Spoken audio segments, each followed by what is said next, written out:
I'm very delighted to be here today to have this opportunity to interact with us and share some few thoughts on what have been on my mind. Over the years and over the decades in Nigeria and Africa, we have realized that the private sector is the engine room for growth. I've also come to realize that the years goes by, governments have been commercializing, privatizing most of the key assets that have held the fabric of our society. Growing up as a kid in this town, as I go to school, I used to see very big companies that were doing a number of functions.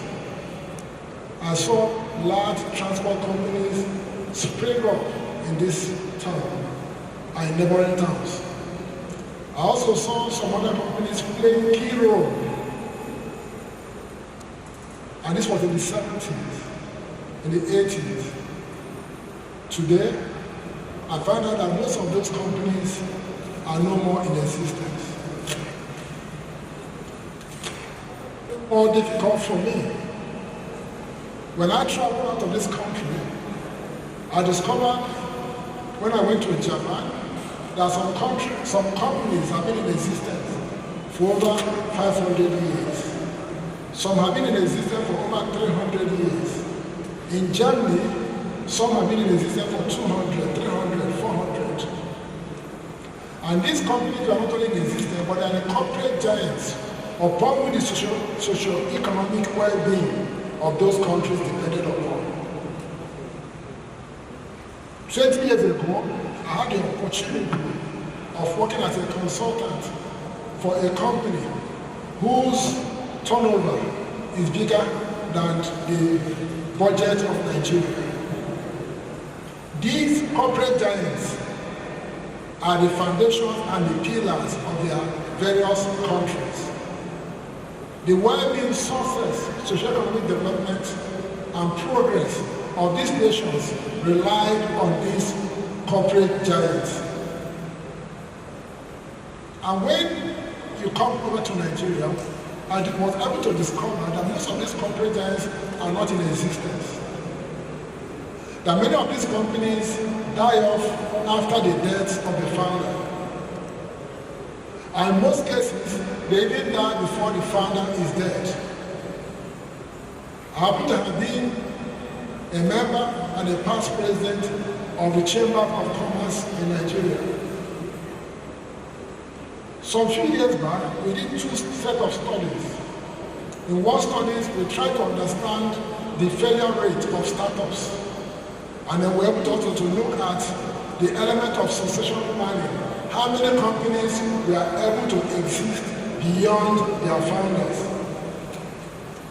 We discovered that on the African continent, the failure rate for startups is 54%. So most startups, 54% of them die within the first 5 years. When we did an analysis concerning succession planning and the number of companies that were able to outlive the founder of those companies, we found out that the failure rate was over 85%. The question then that came to our mind is to ask, why do we have this high level of failure rate? Why are companies that are meant to be the foundation and the pillar of our economy dying? And in the same process, the opportunities they could have been used to create employment, diagonal socio-economic improvement in our economy dies with them. This took us to begin to ask certain questions which some of us need to ask ourselves. Why are the companies upon which the socio-economic well-being of our country dying? What is the implication of their death upon the welfare and well-being of the generality of the people.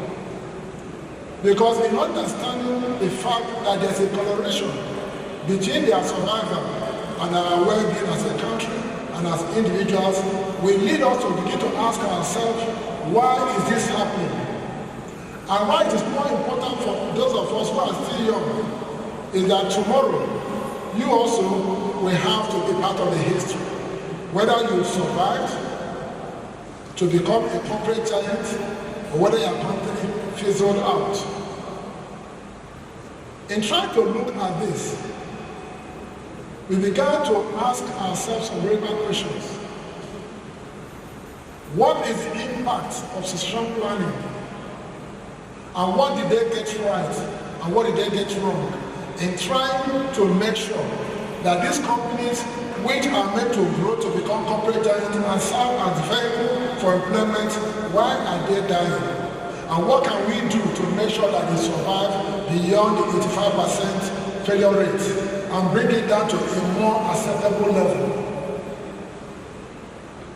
It was in the quest to look at this that we began to try to interrogate the various issues with a view to asking ourselves, we want to have more corporate giants. We did a TED study and asked a number of young people whose company had lasted for the first 5 years. Do you want your company to outlive you? We had 100% response. And I'm sure that if I ask the same question here, how many of us have organizations, startups, companies that are running? Can I see your hand? Okay? How many of you would like it to last and become a corporate giant? Thank you. So, here is the thing. I'm into the real estate business of building. In one of the communities we have in this country, something happened. They have no land. They have nowhere to give to their children to build a new house. The parents realize that this land is all that they have. And therefore, if they are going to build, they will lay such a foundation that subsequent generations can build their house on top of the one they have built. And they decided to pay the price by making sure that the foundation they are laying will carry the next generation, the next generation, the next generation, and the next generation. When I saw this, I could not relate my experience as a builder with the quest to have efficient succession plan in various areas of our corporate life. I discovered that as we interrogated this phenomenon of high failure rate in the succession planning for companies, there are a number of factors accounted for this. The biggest factor, single factor, that we have on ground is absence of appropriate knowledge and dimensioning of the whole process and the whole horizon of the company. Africa as a whole suffered from something that is quite unique. The two civilizations in the whole world that survived were the civilizations that keep records. And those civilizations were the Egyptian civilization that wrote on papyrus. The other civilization was the Babylonian civilization that wrote on cuneiform, the baked wall that they write on. Knowledge, for it to be useful in succession planning, in building and sustaining an organization, must be cumulative.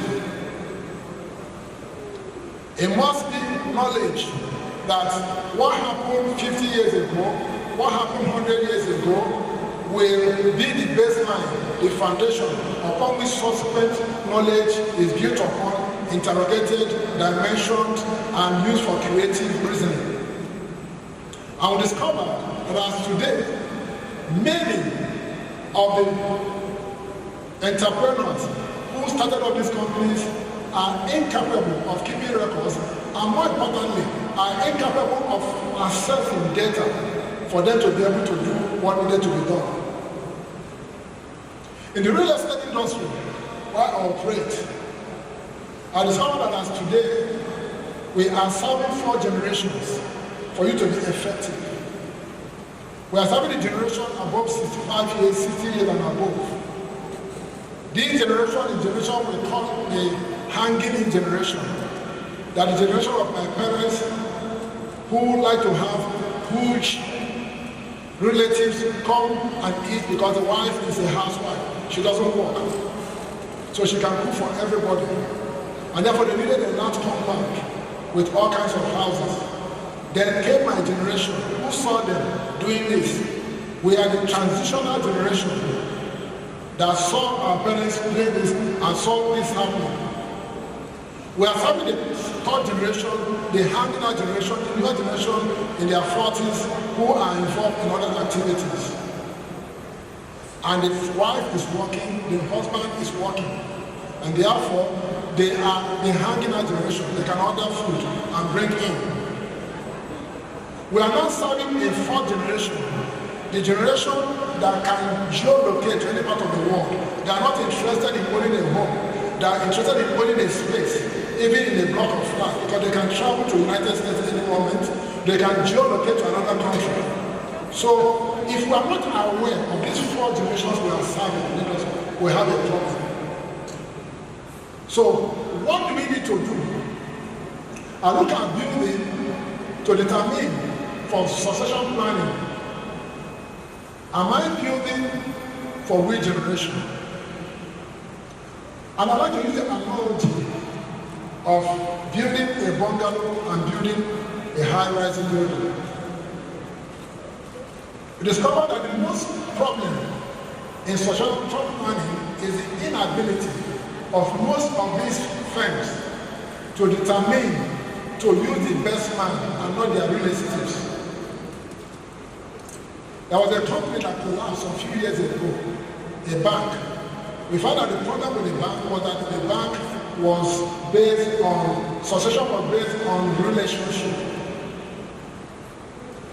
So, if we are to look at succession planning as a means of building corporate giants, and corporate giants that will serve as the foundation for the socio-economic success of our nation, we need to begin to see and to ask ourselves, first, what type of building, what type of corporate structure we need to have in place?